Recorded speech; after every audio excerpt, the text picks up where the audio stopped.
Welcome. My name is Tony Casey. I'm Heath Mullican. And I'm Kim Gladden, Director of Discipleship.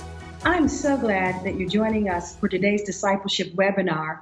I'm actually here in Grand Rapids, Michigan at City Life Church, and there is an Immigrant Connection shadowing experience going on. And so we're going to be talking about this ministry today. You know, I just was thinking about our definition of discipleship. We talk about living out the Great Commission in the spirit of the greatest commandment. And we've talked to you before about the 5 arms of our discipleship model, that we want things to be intentional and relational, holistic, multiplying, and lifelong. But today, let's talk about the legs of discipleship. What does it look like when discipleship puts on legs and walks into the community? I was thinking about Matthew 9:36, familiar scripture for many of us. Jesus sees the crowds, and it says, He had compassion on them because they were harassed and helpless.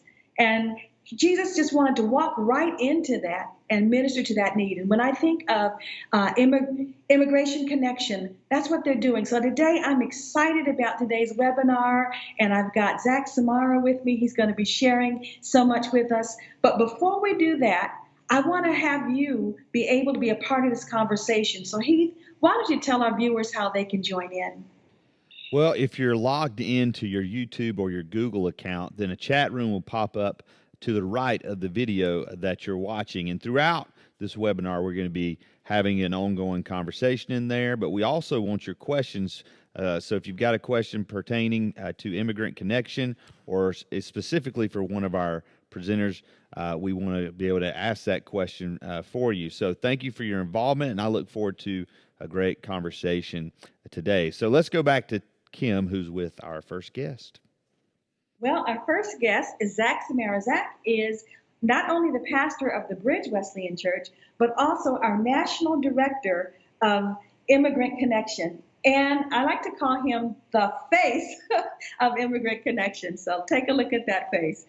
But Zach, I thought maybe you could start out by just sharing a little bit about your journey, how you came to be at the Bridge, because that all kind of feeds into where we're going this morning as we talk about this whole ministry, walking in to hurting people through Immigrant Connection. So would you tell us a little bit about yourself? Sure. And if Dave Jury's listening, he considers himself the spokesmodel. So I'm not trying to take your role, Dave. You're still our spokesmodel. So, I pastor the Bridge Community Church in Logansport, Indiana. It's a small city of 20,000, a city that was primarily monoethnic. It was an Anglo congregation and an Anglo community for many years, like a lot of our churches.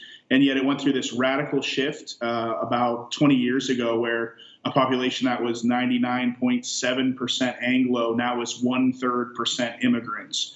The church did its best to try to change with the community, but as is the case many times, like, it was hard. You know, there were starts and stops, and so by the time I came in about 5 years ago, it was really just to fill the pulpit, because the church was headed for closing because it just wasn't able to really have traction. But Jesus is in the business of resurrecting things that are dead, so that's kind of what happened.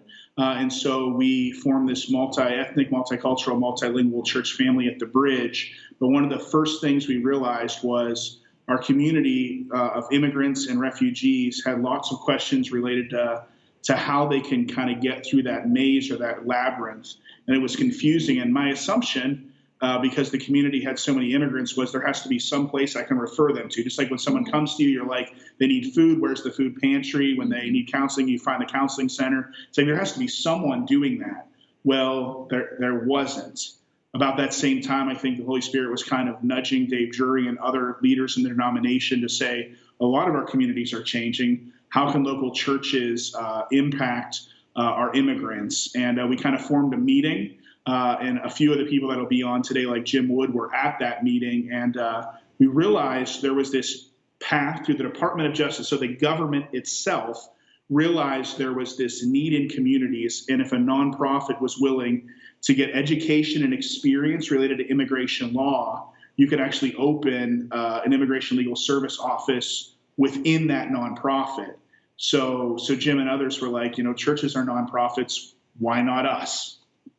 Can you tell us, unpack a little bit about, because when we, there's a lot of energy around the term. So when we say immigrant connection, what exactly are we talking about, Zach? Can you just help some of us who might be listening who may not understand what that means? Yeah. Can you talk a little bit about that? And I think the name is really important, and I know it's confusing for a lot of people who are new to the movement. And we chose Immigrant Connection for a lot of reasons. It's not immigration, it's immigrant, because we believe that the focus is that immigrants are people. Immigration is an issue, but our focus is on the people who are immigrants. And then it's about connection. It's about this holistic that we want to connect with people's lives. We want to build relationships. We want to work with them holistically. That's naturalization. That's English as a second language. That's immigration legal services. That's connecting them into our church family and our church body if that opportunity presents itself.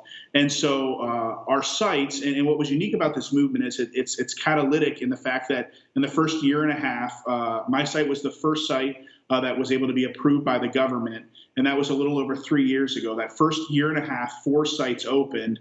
The next year and a half, 10 sites have opened. Wow. And so it's this exponential growth. And each one of these sites provides immigration legal services, which for most people that are listening, that might be kind of a confusing, like, well, what does that really mean? I think some people feel like when they hear Immigrant Connection, they say, oh, those are that group, and they politicize it. And they might say, oh, they're the ones that help illegals and things like that.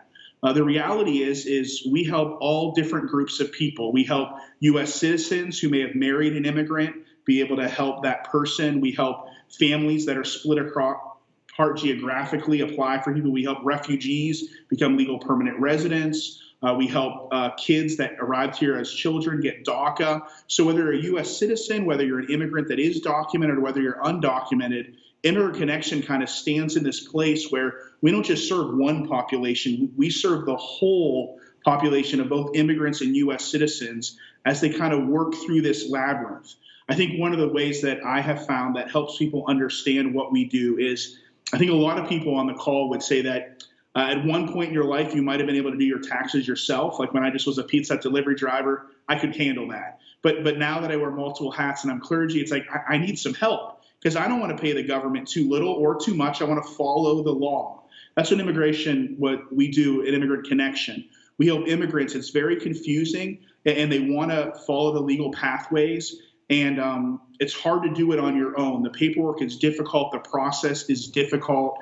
There are people who all along the way are trying to trip up immigrants and do more harm than good. And so we stand as these guides that bring hope and a future, and we guide people through the pathways that exists. Many of us, yes, would love to see changes, but all we can use is what the current law is. Just like many of us would like to get more back with our taxes, but until things change, we just get what the law says. That's what we do. So we can't change the law. We just use it as it exists. And while we advocate for things, what we do primarily in Immigrant Connection is provide immigration legal services to help people navigate whatever pathway they may be able to be on. So, Zach, I heard you mention that there are other places that maybe do this in a different sort of way. What is the difference that having this at a church site? What do you think there's a difference, or what do you see? So, I would say a few things. Not to get too much into the weeds, but, there are immigration attorneys and we need more of them. And immigration attorneys are great, but a lot of our families can't afford them. The going rate might be like $5,000, $10,000 for something one of our offices might charge $200 for. And so we kind of fit that. On the other end are people called notarios who are illegally practicing law without a license, and they hurt. Mm-hmm. And then there are just good people who are just doing nonprofit work. But what's great about Immigrant Connection is all of our sites are in local churches. And so, how great is it that someone comes seeking help moving through the immigration pathway, and they get to see, like, we have intakes on Wednesday night when our children ministry is happening, or when small groups are happening. They meet in a pastor study. And so they realize the reason why we're doing this is because Jesus would do it. And so out of his heart for immigrants, out of his call for us as Christian leaders to practice hospitality, which is philoxenos, loving immigrants, that they get to see that in a live church, that they don't just see a building, they see the church come alive. And some of our sites have just these radical stories of people you wouldn't normally have a conversation about faith and grace and hope and a future. And it gives us those opportunities to start building those bridges and having a big impact on people's lives. I'm wondering, when this started at the church, did you get any pushback from the congregation, or how was this received? Yeah, and we definitely did, I think, at first.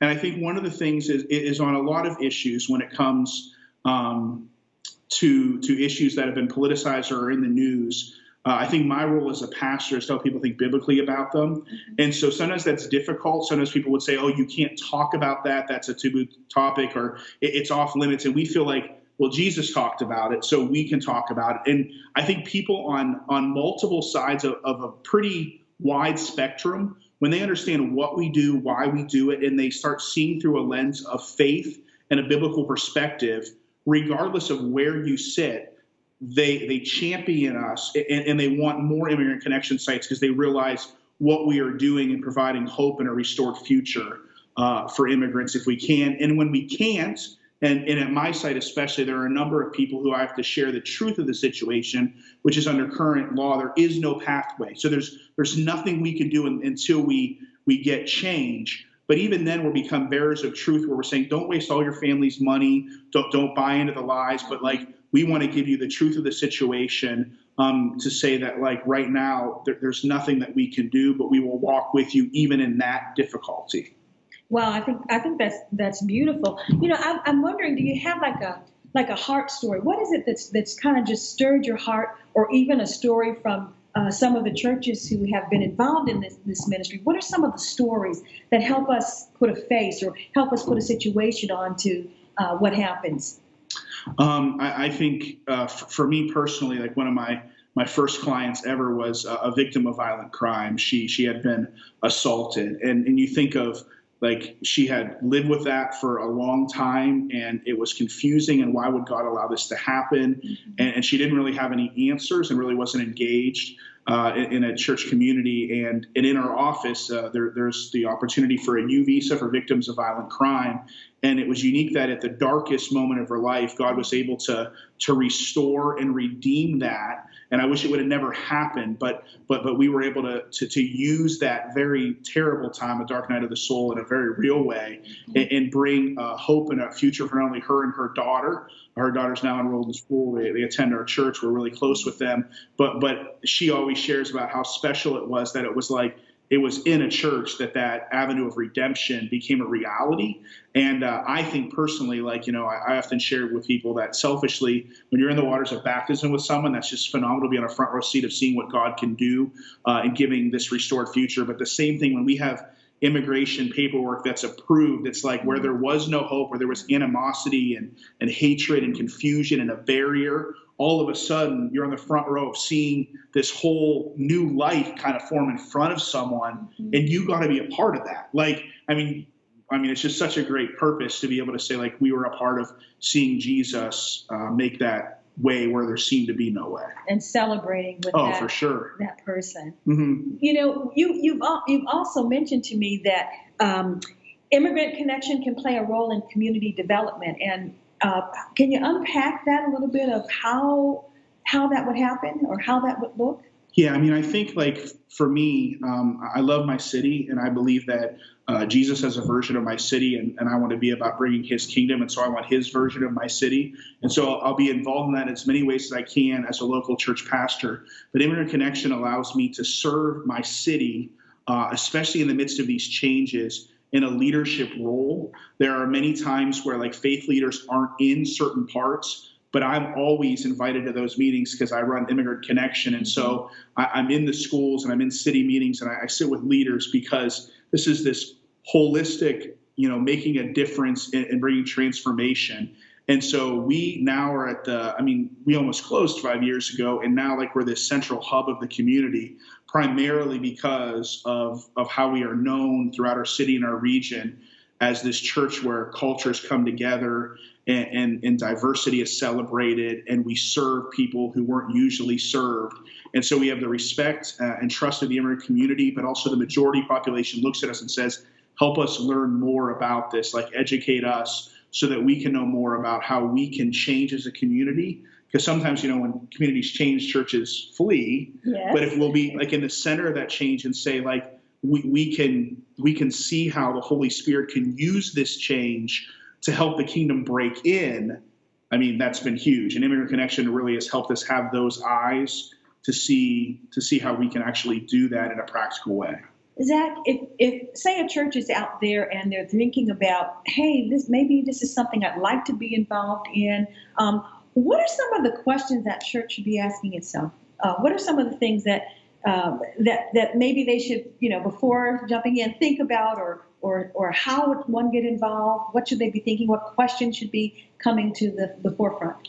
Yeah, in Immigrant Connection, while we've focused on capacity building and opening more sites, we want to do more for that church that might not be engaged. They see their community shifting and they want to know, like, how do we teach our leaders? Like, how do we help our board see that this is a biblical thing? And like, how do we help our people see with new eyes as they look at immigrants and refugees in their community? Like, how do we take a hold of that and view that as something Jesus is doing as he's moving people that can have a benefit for us? And so whether it's, doing a small group, we have curriculum that we can help people with a small group, teaching them about biblical view of immigrants, understanding immigration more, whether it's preaching a sermon series, things like that, whether it's partnering with an immigrant church and saying, like, how do we work together? Like, let me sit in a church that worships in Korean or Mandarin or Spanish and kind of experience that and build these relationships. Inviting people, I think there's something special about that idea that Peter entered Cornelius's house, and more than just meeting at a coffee shop, what does it look like to invite an immigrant in and then be invited into the home of an immigrant? And then if they see the need is really there, we can really help them understand, like, here are the places you can get trained. Here are the places, like right now where we have there's 4 people, like we'll have this week, New Jersey, Indiana, New York, and Michigan, that they came to one of our open sites to get experience. And so we help people if they're ready to kind of jump in to walk through this so they're not doing it alone. What is unique is we are one of the largest, faith-based, church-based people doing this. So we have 14 sites, which doesn't seem like a lot, but even nationwide, that's a lot in our network. And so we have learned and we can help people so they're not doing this alone. We kind of guide them through this process. That's great because someone would be able to connect. But the other thing I heard you say that I think is so important is that even if a church wasn't at the place where they could do the shallow experience, there's still ways in the spirit of hospitality, in the spirit of loving those that we've been commanded to love and reaching out. There's still ways that they can connect with in other ways. And I think that's important to say because not every church is going to be a center, but there's so many different ways. I heard you just naming some of them that a church could connect. Yeah, and we want to make that clear to everyone. Like, while we know that, like, our goal is to have one of these sites in every district and hopefully even more than that, like every church, like my hope is that as an immigrant might have questions or confusion or not know, like, wouldn't it be great if in every city, every zip code, right, to use the language of the Wesleyan Church, we can open a phone book, and if they see the Wesleyan Church, they know if they called there, they would receive hospitality and understanding, and they could direct them to a place where they could receive the help that they needed, that we would be known as a community in a body that really deeply cared about this and were knowledgeable and empowering others. Even if we didn't have a site, we could direct people to the places where they could receive the help they might need. Well, Zach, I want to thank you for just kind of kicking off this conversation. We're going to go now to Heath, and he's going to tell us if there's been a question that's come into the chat room. Yeah, we've got a few questions from the chat room. Before we get to those, I know, Tony, you had a question. Yeah, Zach, as I was listening to you talk about the politicization of this particular issue, and I appreciate so much what you have to say, and I want to bring you back to that. What are just some good disciplines for the church to not let politics be our knee-jerk reaction to this issue? Yeah, what I have found is I think it's sometimes easy to act like the Bible doesn't talk about that issue, so I can allow this news program or this newspaper or news source, they can speak to it because God hasn't clearly articulated. But the reality is this, in this issue especially, all of the heroes in the Old Testament, were immigrants, that Jesus has, God has 3 commands of loving in the Old Testament, love your neighbor, love God and love immigrants. That hospitality is very much phylloxen, us loving immigrants. And so rather than kind of saying, well, God doesn't talk about this, so let me get my viewpoint from some other source, let's go to our primary sources, people who are faith-based people, and say, my faith is what helps me think through this issue. And I'm not saying that everyone will be in agreement, but I think the spectrum shrinks when we allow the Bible to be the lens by which we kind of have a view on that issue. So, Zach, one of the questions in the chat room was, is this something just for larger churches, or can smaller churches get involved as well?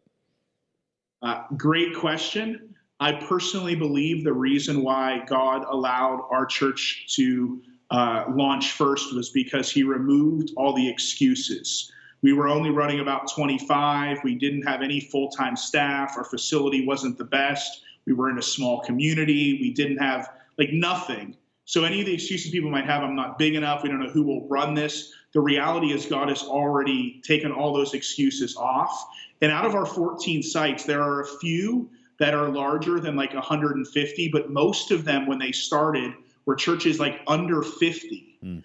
So small churches have really engaged this and been able to say, this isn't just a trickle-down approach, it's a ministry that works good with our big churches. It's like the small churches have been the ones that have kind of started it, and it works in any size church. So size doesn't really matter when it comes to this. Another question we've got is, what is the actual cost to help people become citizens, and how long does that process take? Yeah, so from a legal perspective, you have to be a legal permanent resident for 5 years unless you're married a U.S. citizen. Then it's only 3 when you can apply for citizenship. But a lot of people, are they even on the pathway to be a legal permanent resident?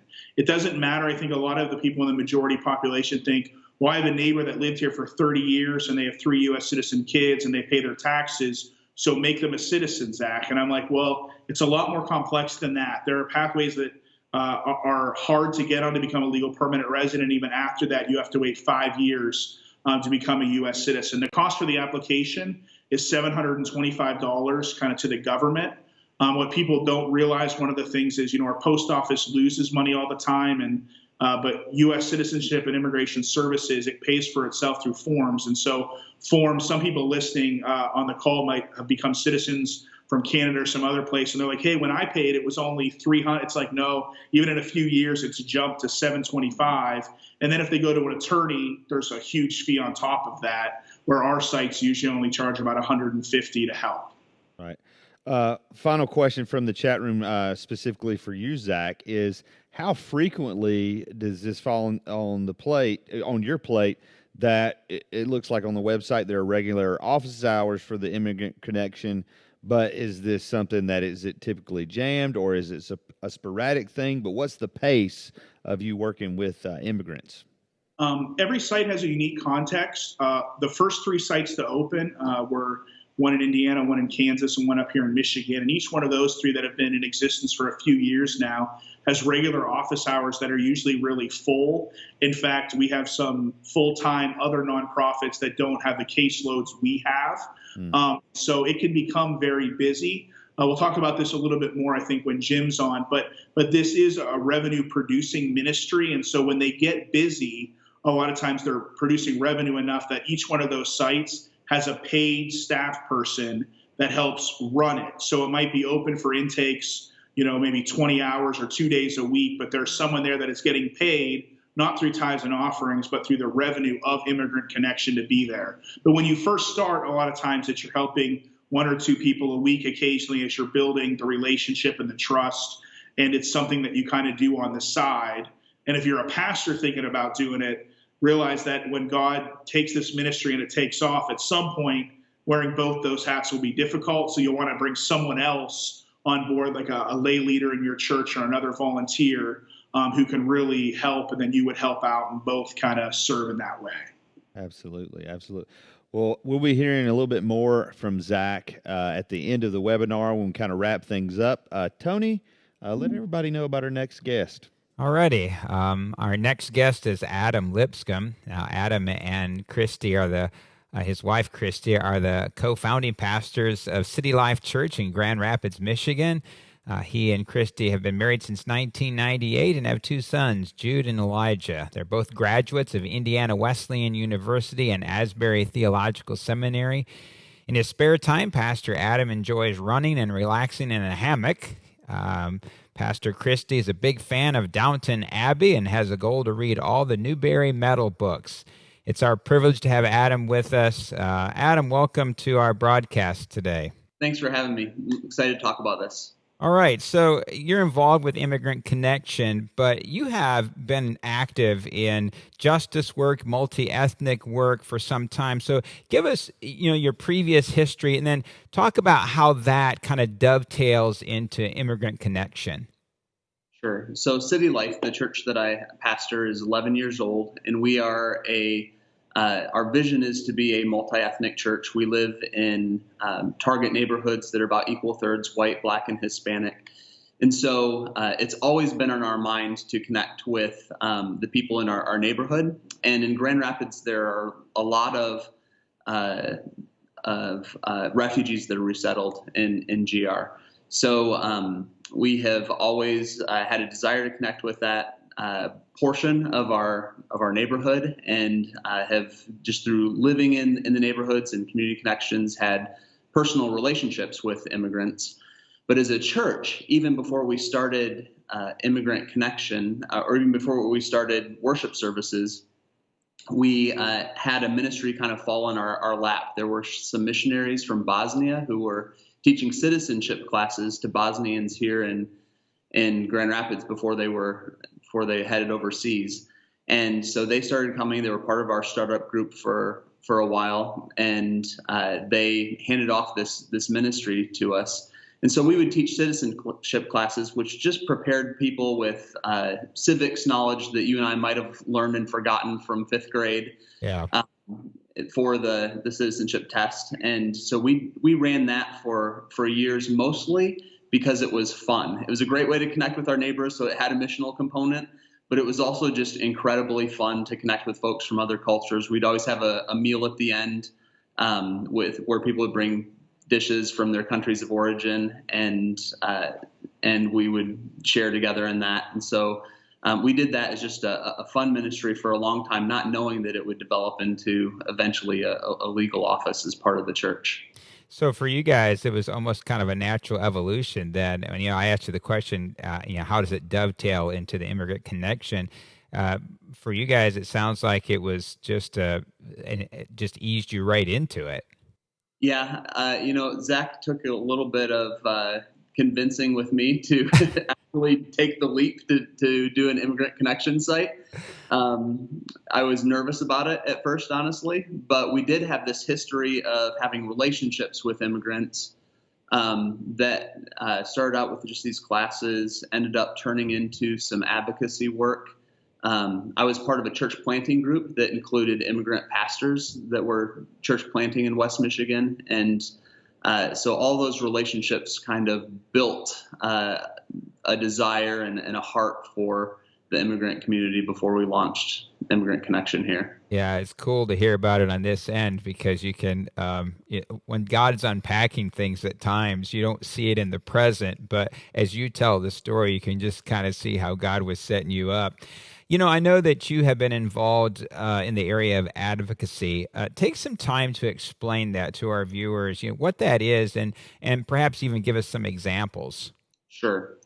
So advocacy is using your power, privilege, and voice in order to change the society that you're living in. And I think Christian advocacy is imagining what the kingdom of God might look like in your context, and then working toward that, so that when Jesus returns, he finds us working toward the type of world that he's going to fully establish upon his return. So for us, advocacy has looked like just simple things like calling our congressperson to talk about bills that we care about and would love to see changed. I've been to Washington a couple of times to talk with senators and representatives about immigration as an issue. In 2006, you might remember there was an immigration march that happened in a variety of cities. There was one that happened in Grand Rapids that was early on in the church plant here, and we were able to be part of that. We were just advertising our citizenship classes in that march. And this last march that happened on May 1st here in Grand Rapids, we were asked to be a church that would provide water for people who were part of that protest march. And so our church had a water station along the route, and then afterward, we joined in. I pulled my kids out of school that day and had them walk through the day with me. They called their representative early in the morning and gave their thoughts about immigration to Representative Amash, and then we did the water station and then walked with our brothers and sisters a couple miles during that protest march. So. Advocacy can be something as simple as a phone call, something as involved as being part of a protest or trying to cause change and awareness in the community in a larger way. We have a network of churches in Grand Rapids that are concerned about where our country is going in terms of immigration. And so we work with a wide network of churches cross-denominationally around this particular issue. And so it's really provided an opportunity for us to partner in meaningful ways with churches for something that matters to us all. Yeah, I could imagine, Adam, as you were talking, there are some people getting nervous with, you talk about advocacy, some of the things you've done, but as we watch Jesus in the Gospels, isn't part of what he's doing is advocating for people on the fringes, marginalized people? I mean, isn't, from a Christian perspective and the church perspective, isn't this part of what we're tapping into biblically? Absolutely. And, Immigrant Connection loves to say that immigration is an issue, but immigrants are people. It's sort of a way for us to remind everyday Americans that, of course, the church is supposed to love people. Immigrants are people, therefore love immigrants. For me, immigrants, the word immigrant is beyond that. It's a theological category. Yeah. So I can't hear, you can tell me all day long that abortion is an issue. But when I hear the word fetus or when I hear the word unborn, I can't help but think he knit me together in my mother's womb. Yeah. And when I hear the word immigrant, I can't help but hear the words of Jesus. I was a stranger. I was an immigrant, and you welcomed me. Yeah, so good, Adam. Wow. So in your times of reflecting on your journey with Immigrant Connection, I'm just thinking, you're a practitioner here. There may be other pastors who are listening. So reflecting on that, what might you do different? What do you wish you'd have known when you started out? Just share some of that with us. Sure. Some of the nuts and bolts things of Immigrant Connection at City Life, it's been a steep learning curve for us. One of the very difficult parts of starting the ministry here in the church was we didn't have a budget for it when we started. And so our layperson who said, I want to tackle this, I want to get this off the ground, you'll hear from her later. But she worked for a long time without a paycheck, and then for very minimal pay for a long time, just scratching this ministry out of the ground. In just building our business model, we didn't have years to look at in the past. Now we're in our third year. I feel like we finally have a kind of handle on the business model of how it works. So there's all these nuts and bolts, steep learning curve things with any sort of ministry startup. But certainly in an area that churches don't typically have expertise, legal representation. So for us, it's just been a steep learning curve all along. What would we do differently? I think there were times maybe we would have not hired as quick as we did, or we've had to dig ourselves out of mistakes a couple of times. But it's a steep learning curve. I love that. I'm a church planner. So it's part of my history. I get that it's an adventure to me. But certainly it takes constant adjustment to figure out how this ministry is going to fit and work. Yeah. Well, thanks so much. I always love to do an interview like this, just to leave some space at the end here. Is there just anything else you would want to say, or just a final word here before we go to the chat room? For us, Immigrant Connection could act as a completely siloed ministry from the rest of the church, and in some ways, I've been nervous that volunteers can't help out with the legal work that we do because it's very technical work, and we have to have people who are very good at that work of doing it because it affects people's lives. But one of the things that has been one of the transforming parts of Immigrant Connection for us is to include as much as we can the rest of the church and community on the journey, so that we're not just helping individuals, but we're helping shape a community that loves and cares for immigrants beyond the legal work that we're doing. And so that's what I'd love to see in more communities.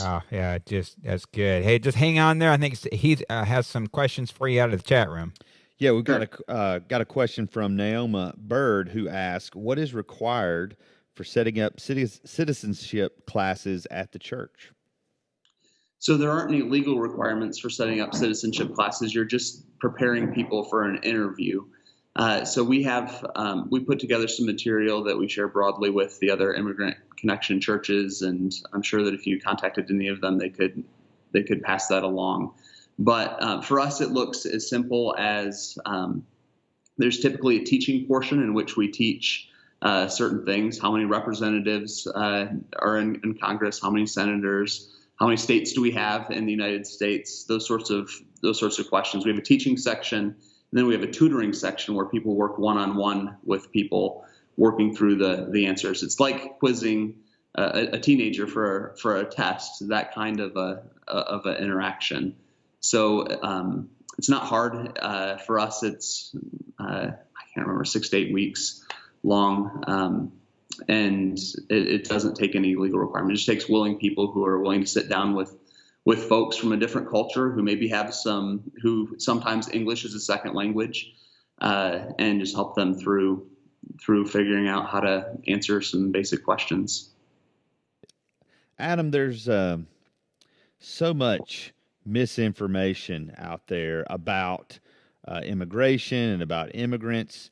So for a pastor who maybe they're not ready to set up a connection site, but they're wanting to call their representatives or do something simple like that, where's the best place to keep up on the news and what's going on in Congress, and how we can stay involved and kind of filter out, all of the noise that there is around this issue? Sure. So once you start diving into advocacy, there are lots of organizations that keep up on what bills are in Congress or what's happening politically with immigration is an issue. I've found the Welcoming the Stranger website very helpful. You can Google that. It gives some good basic knowledge. We work closely with the Office of Social Justice with the Christian Reformed Church here in Grand Rapids, and they have an Office of Social Justice as part of their headquarters, part of the ministry that their denomination does, but they don't brand any of their stuff according to their denomination, so it can be used more broadly. So that's been a very helpful thing for us. Once you get on a couple of email lists, then you'll receive lots and lots of emails, and you'll have to start filtering them out. But once you start diving in a little bit, you'll find yourself just within a community of people who care about the issue and who are talking about it. Thank you. I know Tony's got a follow-up question. Yeah, Adam, I just assumed that if someone's listening or will watch this later, if they wanted to talk to you personally, I'm sure you would certainly be open to that and giving any help or assistance that they might have. Yeah, I'd be happy to. Yep. All righty. Well, again, Adam, thanks so much. It's been great talking with you. Heath, going to throw it over to you, and you can introduce our next guest. Katie White is the founder of the Immigrant Connection at City Life Church and has been practicing immigration law as a Department of Justice representative since its opening in March of 2015. She has a passion for social justice. She has a degree in human rights and social photojournalism and is currently pursuing her Juris Doctor degree. When Katie's not at work, church, or school, she enjoys film photography, listening to her husband play the piano, and maintaining her ever-growing urban farm. Katie, thanks for being here with us today. Thanks so much for having me. Katie, I'm excited to speak with you. We've been speaking with two pastors, and you can bring us another perspective because you bring us the perspective of a layperson.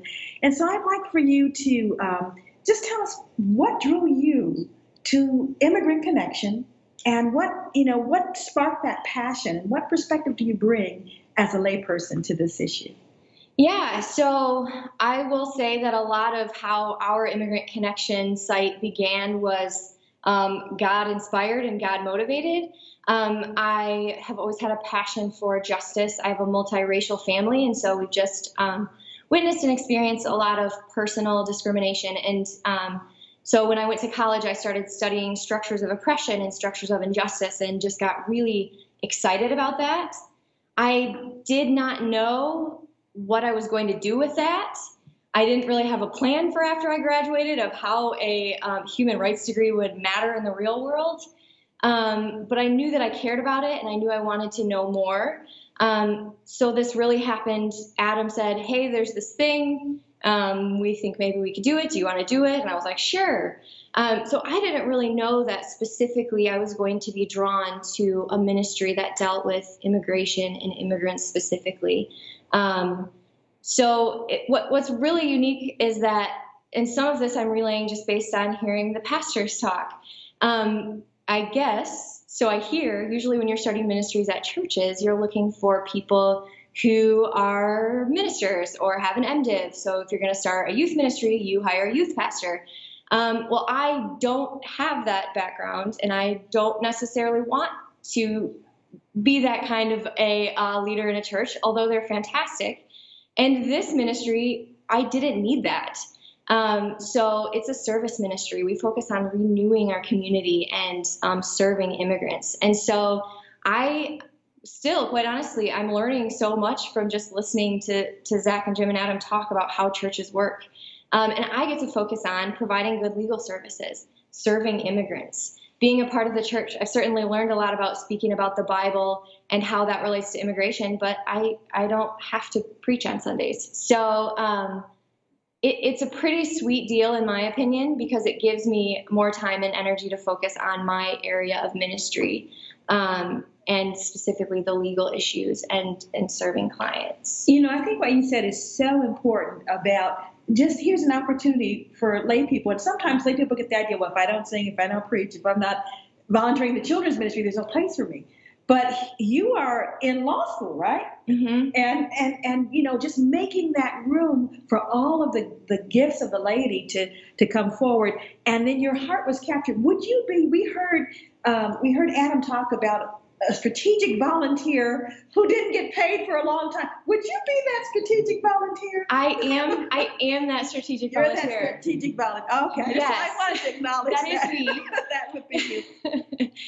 How does your work with Immigrant Connection, how does that kind of interact with your studying of law? Tell me about that. Yeah, so I pursued this because of my heart for justice and for advocacy. I didn't know I was going to love the legal side of things, but I did. I really loved it. I had no idea when I went to the 40-hour training that I was going to be good at that. All I knew was that I loved immigrants and I wanted to help immigrants. But I loved it, and I love how it works, and it just fit with my personality and the way that I work. And when immigrants, as a DOJ rep, I'm only legally allowed to practice immigration law. I cannot speak on anything else. I can't speak on criminal law. I can't speak on family law. But there are so many intersections of other parts of the law that impact immigrants. And so I kind of got curious. And just like this entire journey, whenever a door opened, I've just taken it to see how far I could go. And law school was that. I was only even able to take the LSAT in order to get into law school because a member of the church saw that I was volunteering so many hours and said, I feel really compelled to give you this amount of money. And it ended up being almost exactly what I needed in order to take the LSAT. And through taking the LSAT, I got a big grant, a big scholarship to attend law school. And I was like, well, I'll just try it.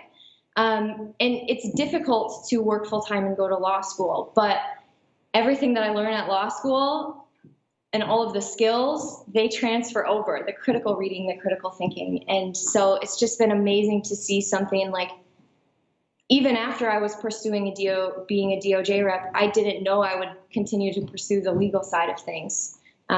So it's, yeah. That's exciting to hear that, how God just made a way for you with the scholarship, with the person who, paid for you to take the testing. You just kind of see God's hand in the whole thing. Yeah. Now, I understand that you direct the naturalization classes. Can you tell us a little bit about that? Can you share a little bit about what are those and how do they fit into the broader picture? Yeah, so Adam spoke about those a little bit, and they were fantastic for the opening of our site because they kind of even predate the church. They started at the start of the church, and so we had those going for 9 or 10 years before we even opened our law office. And so those are an amazing way for volunteers to get involved, for us to get to know immigrants on a more personal level. Sometimes when you're helping with legal issues, you're helping a lot of people and people are in and out. It's a great way to make a personal connection. And we prepare people for their naturalization interview. So it's not the legal portion, the filling out the forms, the gathering evidence, the paying fees. It's I'm going to have to go, in our case, to Detroit, and I'm going to have to answer questions. And I don't know what they're going to say. I don't know what's going to happen. I'm very nervous. My citizenship rides on this. What do I do? And so we walk alongside them and help them prepare to know exactly what's going to happen, what they need to know. We study with them, we tutor them, and we just build fantastic relationships. And so we've kind of developed our own curriculum based on an established curriculum that we got online. We used the one that City Life has always used, and we added more games and we added more fun stuff. And the great thing about it, which I kind of already mentioned, is that in order to start an Immigrant Connection legal site, it takes a specific kind of person that can understand and handle that legal work. To start a citizenship class, you don't need that. You don't need the legal experience. We have everything that you need to know. The civics and history information you don't even need to know that in advance. And so you just need to be good with people and love immigrants and want to help. And you can show up and you can start these classes with pretty little training, pretty little time commitment, pretty much 2 hours a week for 10 weeks. And you can train for and run a citizenship class. So it's just a fantastic way to get in the community and get involved. Well, thanks for making, the distinction so that various gifts and people who maybe don't have a law site still can be a part of that. In a previous conversation, Zach said that you could talk a little bit about holistically serving immigrants. So, and when I heard the word holistic, because that's part of our discipleship model definitions, my ears perked up. So speak a little bit about that. So what I think is really cool about everybody who helps with our site is that this is my own personal opinion, but sometimes I feel like when you're starting to serve people, there can be kind of an attitude of, I'm here and I have something that you need and I'm just going to help you. I'm going to give you this. Ours is different than that. We partner with people. We come alongside people and we serve people in more than just their legal needs. We have a unique spot being part of a church. We can pray with people about their cases or their issues. I've had fantastic opportunities to talk about why I believe what I believe and why the church wants to serve immigrants. We live in a neighborhood that has immigrants. We mentor some immigrant children. We eat at immigrant-owned businesses and restaurants. We march alongside of people, and we don't just give them their legal perspective, or we walk them through the costs and the consequences of their action, where sometimes private attorneys will kind of look short distance, like, I can do this for you right now for this cost and you will get this part approved, but they're not helping them prepare for, even if I pay $10,000 to do this part, I maybe can't even use it to access what I'm thinking I can. So it's a different perspective. It's becoming a part of the community. It's serving more than people's legal needs, but becoming, having great relationships with people. Well, Katie, I can say this. As I was just driving here to City Life Church, first of all, I could feel the neighborhood changing. So I could feel and see. But when I walked into City Life, this is my first time here, and I had an opportunity to go to the section. There were actually people coming in to be served. And one of the things that just struck me was just the dignity with which, it's a nice place to come. It was, people were welcomed, and just the dignity that was there. So I just, immediately thought, I like the feel of this. Good. and I was excited because I got a chance to see this, see actual people there. And so that was exciting for me. I want to thank you, Katie, for speaking with us, but you can't go yet because we're going to go to Heath, and there may be some questions that have come into the chat room for you. All right. Thanks. Hey, Katie, one of the questions from the chat room is, from a layperson's perspective, how has opening the Immigrant Connection at City Life Church affected the church's reputation and even their presence in your community there? How has it just impacted how you're able to minister to people in other areas? Yeah, so that's a good question. So I think one of the things that's important about our ministry, and that I think is a fantastic vision that I've kind of inherited from Pastor Adam, is that the purpose of our Immigrant Connection office, the main purpose, I will say, is not to get people there on Sunday mornings. It's to serve and meet people where they're at for the purposes of providing affordable, high-quality immigration legal services. Now, obviously, we want to accomplish all of these kingdom goals alongside of that, and we want people to feel welcomed here and to feel welcome to come on Sunday morning. But it hasn't shown a massive increase in immigrants attending on Sunday mornings. I have seen some of my clients, and actually I have a couple that come pretty regularly, which is amazing and worth it. But our reputation, I feel like, has really grown in the immigrant community as far as respecting, giving dignity to immigrants, caring about immigrants, caring about immigration, being there alongside of them. Even within the nonprofit world, City Life our reputation has been growing as providing high quality legal services. So I think when I was first starting, I was kind of thinking like, how am I going to get every single person who walks in the door to also get to church on Sunday? And Adam said, you know what, that's awesome, and I hope that happens, but you need to focus on providing good legal services and renewing our community. And if the other stuff comes, it comes, and that's great. But our reputation has grown more in the services that we provide and our respect for immigrants. Tony's got a question he'd like to ask.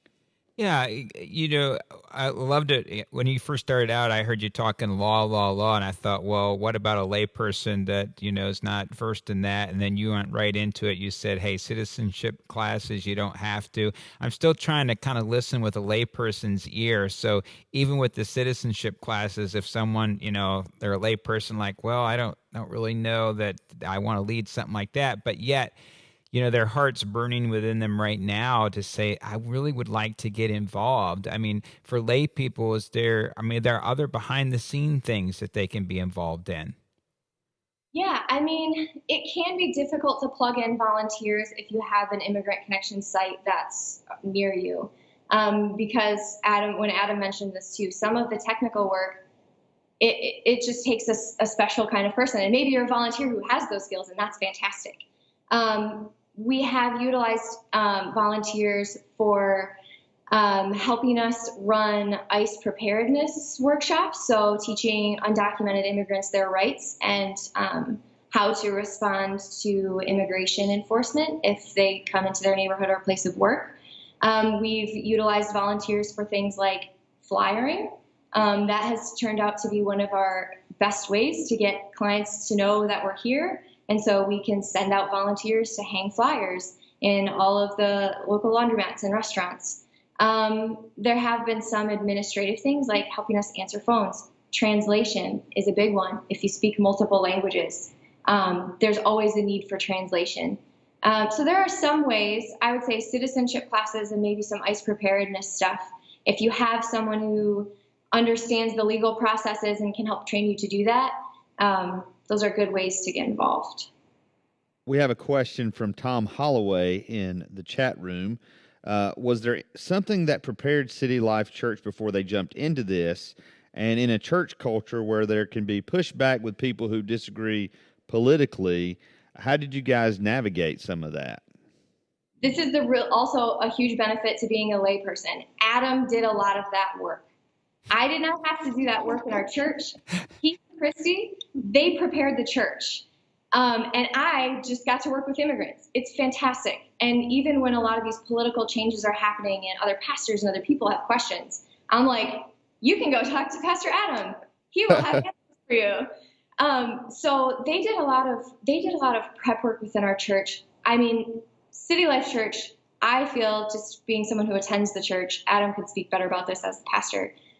Already so many people had a heart for this because of the citizenship classes and because of just who we have grown to be. We're already on board. That doesn't mean everybody was, but Adam and Christy strategically preached about immigration in the Bible beforehand, and they did a lot of work up front that I don't know about and I didn't have to worry about, that really helped it work in our church. So that's when I would say you should email Adam about. He knows a lot about that stuff. Awesome. Well, Katie, thank you so much for being with us today. Thank you for your passion and what you're doing. Awesome.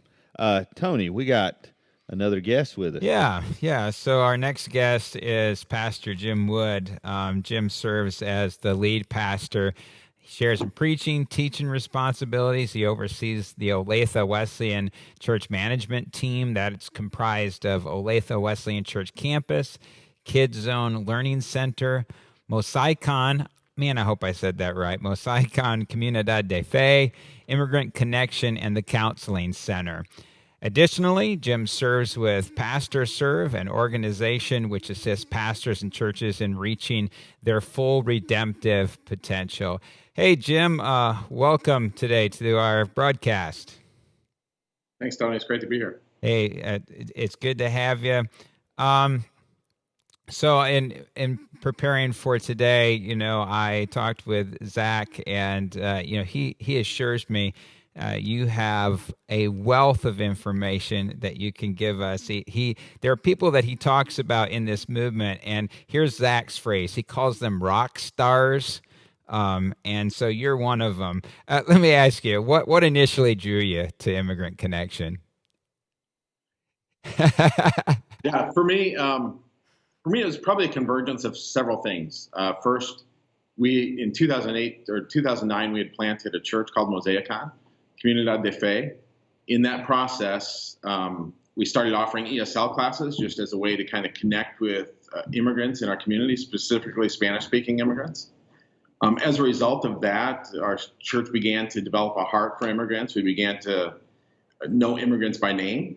We began to understand some of their stories and some of the difficulties that they face, specifically when it comes to immigration. For instance, you'd have a student attending an ESL class one week, and then 3 weeks later, that student was no longer there.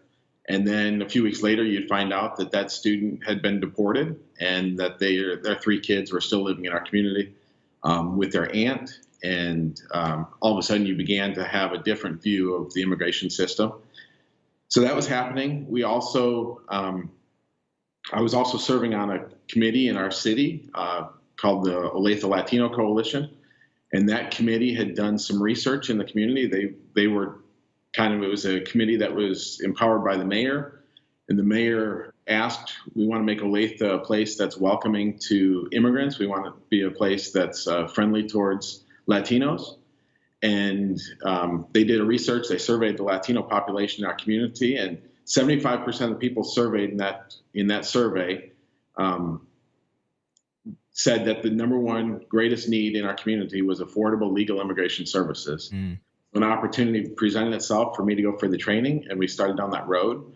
But really, it's a process that God had been in from the very beginning of just changing our heart for what God has done and is continuing to do today. Yeah, boy, you should tell that story, Jim. I just wonder how that story, possibly could be repeated across our nation. If there's a need there, then probably there are opportunities from east to the west coast for stuff like this. I mean, is this kind of your experience, or would you agree with that? Yeah, I think, obviously there's greater diversity in the United States today than there was 10 years ago. I kind of saw it when I moved into my community. I had actually lived in Olathe in 1999 and 2001. When I moved back, just walking through the grocery store and seeing these 2-3 aisles that were just designated for Latino foods, you began to see the culture shift and the culture change right around us. Yeah.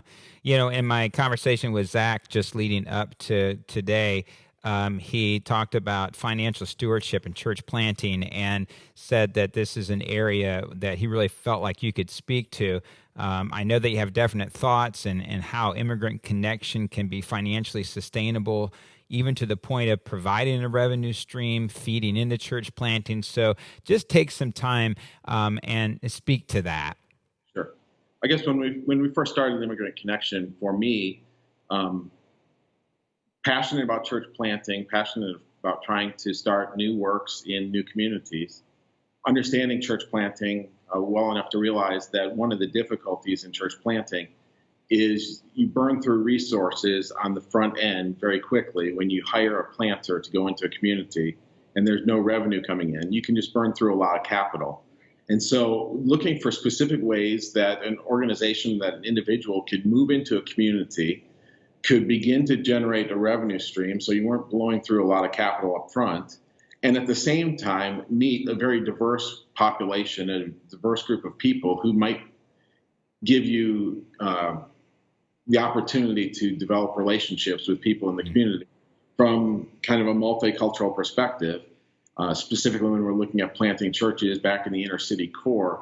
That seems to be what we need to be able to do, is to be able to build relationships with immigrants, to be able to provide an avenue for that. And so I viewed Immigrant Connection as a way for us to be able to develop resources, to bring some stability, to bring a revenue stream that would come alongside and be able to couple with the church plant. Yeah. And this is more than theoretical, right? I mean, you have seen this happen, correct? Not necessarily in the church planting. There are talks that are currently going on about what it would look like for us to use an Immigrant Connection site to launch a church plant. But up until this point, the only situations where that's gone into play would be more in a kind of a revitalization or restart situation that Zach talked about. Yeah. Sport, and it's a similar story that Olathe Wesleyan Church was part of. Yeah, I also know that you guys do naturalization, ESL classes at your church. Now, for me, I'm a stories guy. I think a lot of times things can be communicated in stories. So talk about that, but then give us some stories out of this. What does this look like, on the ground, practically every day? Yeah. So, Olathe Wesleyan Church is a happening place. We operate the daycare. We have a Hispanic church plant. We've got Immigrant Connection. We've got the counseling center. So there's people coming and going all day, Monday through Friday. It's just a busy place. When it comes to ESL classes and citizenship classes, kind of a cool story for you would be, we just got done finished teaching a class. There's an individual in the class. Her name is Salma. She's from Bangladesh, and she teaches actually kind of as para at one of the local middle schools in town. And, during the course of the citizenship class, just kind of fell in love, just couldn't believe that a church was this hospitable to an immigrant. Just this. When Christy and Adam talk about the reason to do citizenship classes is because they're fun, that's exactly the reason to do them. Yeah. Because it's an absolute blast to be able to connect with this diverse group of people around this one issue of trying to help them pass the citizenship test. In fact, she came to us during one of the breaks and she said, I just love this place. Now, Salma's a Muslim. She just loves this place, can't believe that she's in this place and she's got these relationships with these people. And it just so happened that our Kids Own Learning Center was looking for staff. And she came and she goes, what would it be like to be able to work in a place like this? And so a few days later, she came in, filled out the application. We've actually hired her. She's an incredible addition to our team, gives us great diversity. And it's totally transformed our church in that Immigrant Connection has provided incredible diversity to Olathe Wesleyan Church. I mean, Olathe Wesleyan Church was, very Anglo when I arrived. On any given Sunday, on any given day of the week, I've got 7 different languages that are spoken by our staff, by our personnel. We've got, 39 employees. Of those, 19 employees are immigrants. Yeah. So it's revolutionized just the way we think, the way we participate in our community, the way that we welcome people to be part of it. Yeah, so good, Jim. I want to kind of, before I turn it over to the chat room, just want to wrap up my time with you in the same way I did with Adam.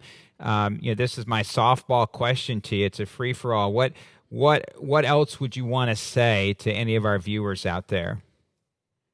I would just say that if you're really taking serious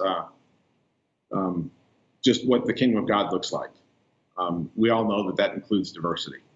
You just read through Revelation, you read through, all the nations gathering in one place, from every tribe, every language, every tongue.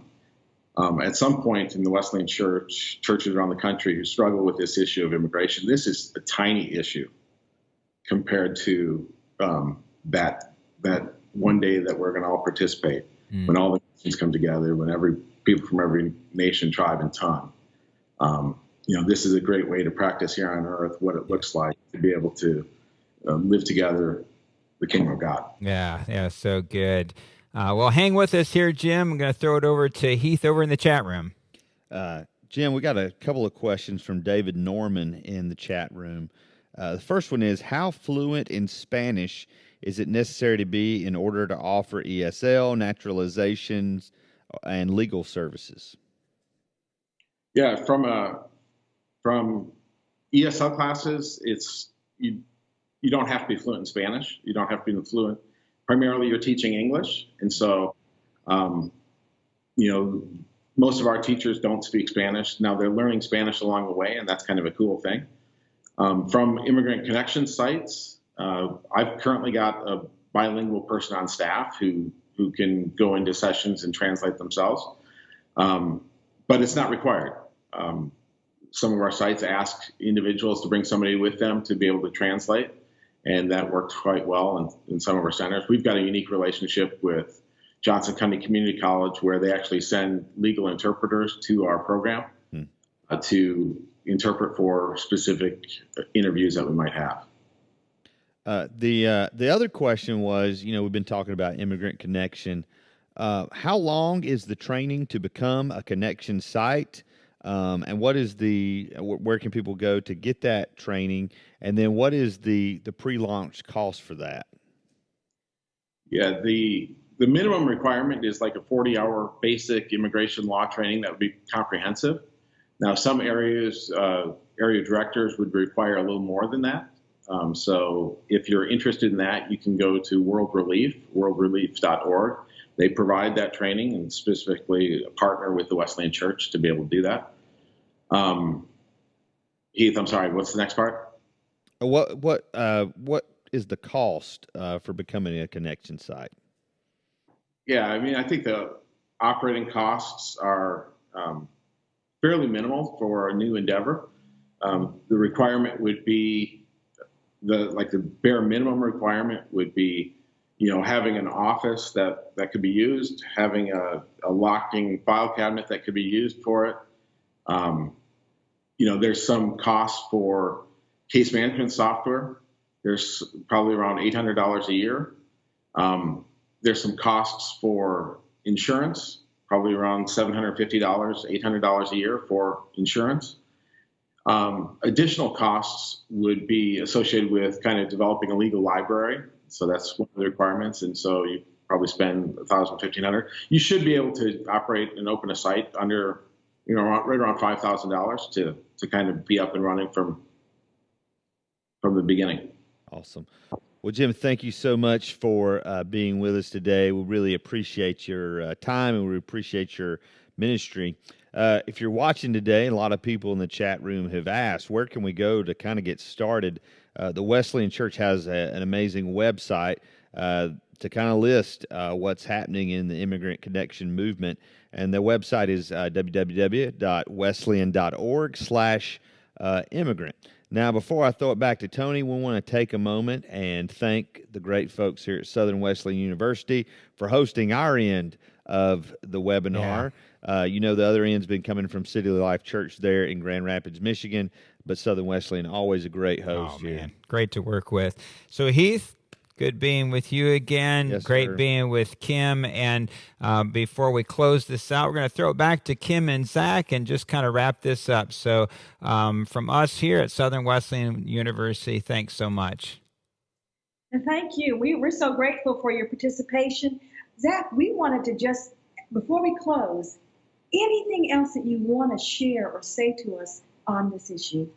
Yeah, I would just say the Immigrant Connection Network, we started grassroots. We all are obviously passionate about this, but our whole goal was to cultivate these relationships, to empower you, to engage with you as you build connections with immigrants in your community, whether that's preaching, whether that's discipleship materials like small group, whether it's thinking about launching a new service or a site. We're here to walk with you through that. You don't have to do it alone. We help all types of churches and all type of contexts, and we want to help you. So please go to the website or reach out to us, send emails.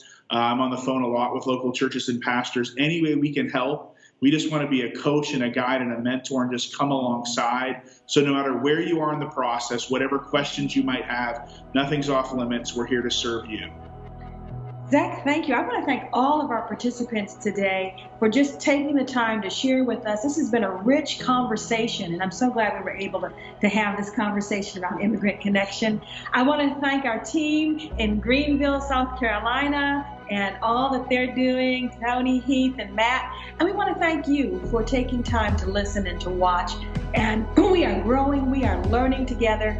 And so thank you. God's peace be with you. And just let your heart be open to how God might speak to you out of this webinar. God bless.